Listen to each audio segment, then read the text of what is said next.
Good morning po. Ano pong ating? Ang pinakano ko talaga ito. Kasi, okay, sa matataas ko siya, pero pag half, yun ang masakit. Pag binigla nyo, okay. Pero pag, yan. Pero pag hinap nyo lang, masakit. Pag half lang siya, yun. Bakit kaya? Ano kaya sa tingin nyo? Ang tawag dyan, slap ear. Slap ear sa glenoid. Yun ang ibig sabihin na nakaramdaman nyo. Pag ginanyan nyo, kumbaga, binago nyo yung posisyon ng head humerus, ouch. Pero kung biniglaan yung gano'n, kasi hindi niya kagad maiipit eh. Lalampasan niya lang eh. Pag hinang nyo ng ganyan, i-slide yung, eto, alika rito. Ito yung binabanggit ko. Nagkakaroon ng ano yan. Meron tawag dyan, slap ear nga. Ayan o. Ayan, yan yung loob ng tinatawag nating shoulder, yung glenoid na yan. Ngayon, syempre, pag hinang niya ng iipitin niya, nakabuka yan, nakabuka po yan. Pag hinang niya ng kagaya niya, hinahapway niya, may ipit to rito sa ilalim, sasakit. Pero pag binilisan niya, inangat niya ng gano'n, hindi kagad magkakaroon ng compression yun. Pero pag hinang, kaya gano'n lang yan. Pero ang tanging sagot dyan, iangat ko yung head humerus yun. Tapos, wag muna kayo magbuhat ng mga mabibigat. Doon muna sa kanan. Okay? Kaliwete ka pa. Yun lang. Kasi sabi wala naman. Hindi po nakikita yung slap ear eh. Kasi, ang makikita lang sa x-ray is part of our bone. Yun lang yung bone structure na makikita. Hindi nakikita yung mga ugat, hindi nakikita yung mga ligaments, tendons. Full, ano lang. Pero kung in-ultrasound, may punit daw. Iyon. Ano ba yung slap ear? Ear. Punit. Ang tawag nga ron is slap ear. Kita nyo, mayroon na palang diagnosis eh. Kahit hindi pa kayo... Siyempre, nandito na ako sa larangan ko. Paulit-ulit na ako. Ilang taon na ako sa ganito. Halos kabisado ko na yan. May mga dala kayong files, wala. Sa observation ko sa inyo, magtutugma yan. Okay? O di... Tumugma, may punit. Okay, relax lang. Okay. Yun sinasabi ko na pag na-halfway Okay. Pero tingnan mo mamaya, tanggalin natin. I-shoot ko lang ng maayos yung tinatawag nating head humerus. Mawawala yan. Although may pain pa ng matitirang konti, pero mas maganda na yung... Tapos, ikaw, tuturuan kita, mama mo to, tuturuan kita anong gawin mo after 2 days. 2 days, ganun lang. Yun lang yung maintenance niya para makapaghilom. Nangyari na rin sa akin to eh. Siyempre, may mga ginagawa ko rin sa Saudi noon na hindi ko rin maiwasan kasi sa trabaho. Minsan, kami nagbubuhat ng mga ano rin eh. Gamit-gamit din eh. Hindi yan tumutunog, nakatulog mo. Lahat tumunog nga eh. Hindi, meron lang, may mga tamang hata kasi dyan. Hindi yung basta ganun ka lang ng ganun. Hindi nila mapatunog.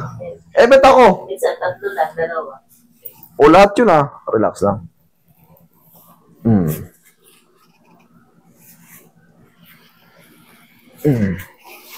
Dapa. Kaya sa amin, banggitin nyo kagad kung may mga opera kayo, kahit matagal na. Kasi ang iiwasan na natin dyan, yung mga transplant, yung mga heart, syempre, pag yan sumumpong, delikado. Wala tayong life support dito, wala tayong oxygen dito. Basta palagi lang, sabihin nyo lang, kahit mga cesarean yung mga, siyempre, iiwasan natin, baka bago pa yung pagkakasesaryan, di, mabibinat yung tahi eh. Relax lang Ilang iiwasan natin.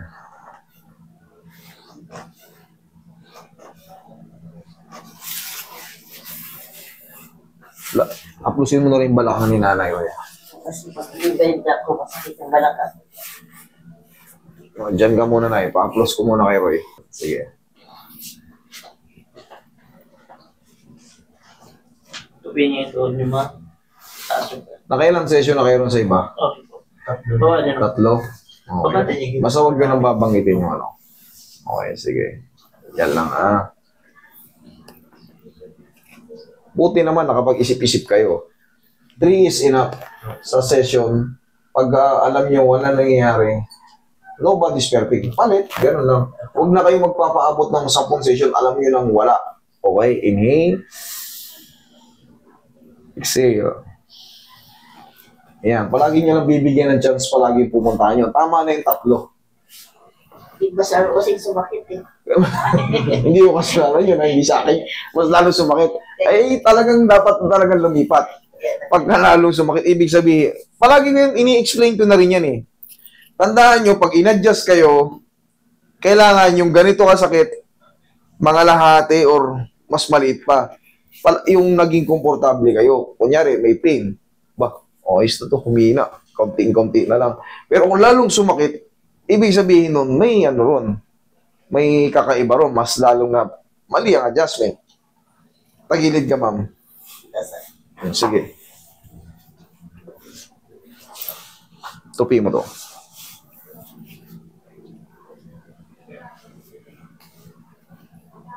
Relax lang, ha? Kabilang side.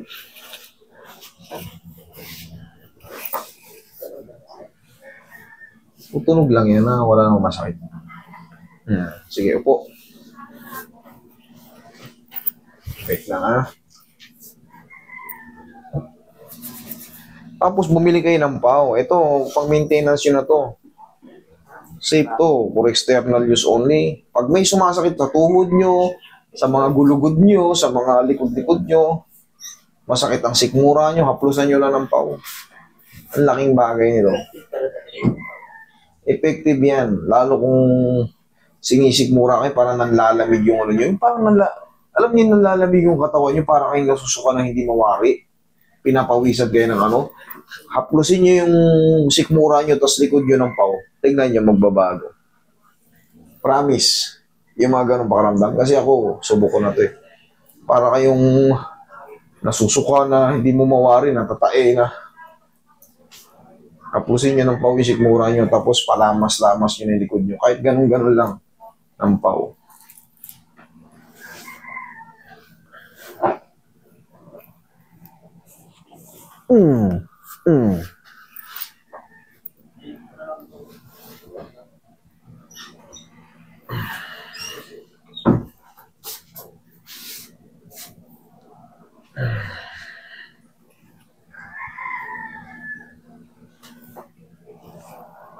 Try mo nga halfway. Sige. Sakit pa o... Sige, wait lang.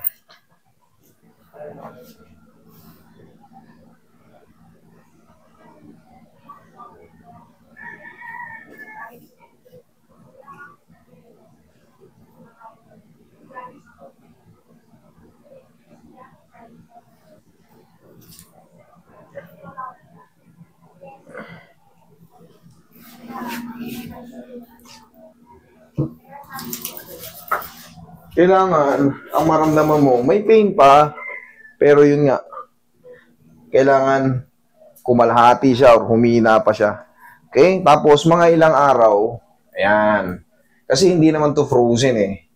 Kailangan yan, humina, tapos habang sumusunod, habang lumilipas sa mga araw, healing process na yun. Tapos, siyempre, ang problema, kaliwete si mami. Kasi inaangat lang yan eh. Yun nga, yun yung tuturo ko sa'yo. Every 2 days, ganunin mo si mami mo. Kahit hindi siya tumunog, walang problema. Ang mahalaga, na may maintain siyang nakataas. Kasi si mami, hindi naman talaga may iwasan na ano eh. Gaya nga na sinabi ko sa'yo, kahit paglalakad lang, hindi tayo naglalakad na parang tanga. Yung ganyan, nakipot. Palagi yan. Siyempre, sumusway-sway yan. Okay? Siyempre nga, kayo na rin sa inyo, dun mismo nang galing, may punit. Tatamaan yung punit. So, magkikreate ng pain. Yun nga, every 2 days, para hindi na rin kayo magpupunta rito. Tapos, ganun lang ang maintenance yun. Hindi siya makakaramdam ng yung nararamdaman niya noon na pakirot ng pakirot. Once na makaramdam siya ng konting kirot sa pagtatrabaho, okay na. Ganito ang posisyon mo. Paupuin mo si mama sa upuan. O, pumunta ka sa likod niya. Tignan mo kung maigi, ha. Video mo para makita mo. Sige. Para sa loob pala ng bahay nyo, nasi-self-therapy na kayo. Sige, video mo para kuwang-kuwa. O, yan. Nakaupo si mama mo ng ganyan. Tama yung posisyon ng kamay niya, hindi nakaladlad. Nakaganyan lang, nakapatong. Pumunta ka sa likod, tignan mo yung kamay ko. Hawakan mo siya rito, sa baba ng pulsuhan. Yan mo sa siko. Ayan, pagdikitin mo dalawa, magkapatong. Tapos, pitikin mo lang ng ganon. Kahit magdalawang beses o 3 beses, walang problema yan. Basta, hindi sobrang lakas. Makita mo, pitik lang ng ganon. Tapos, mami, ikaw naman, wag mong didiinan na pababa. Yung magatitigasan, yung ginanon, wag mong sabayan ng ano. Okay?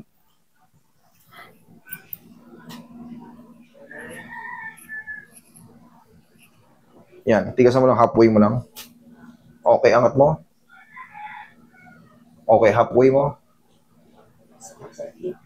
Sige, halfway. Okay. May mga pagkakataong kaya na, may mga pagkakataong meron pa rin. Okay? Yun lang. Siyempre nga, tear yan eh, sugat yun. I-maintain lang siya ng ganon. Okay?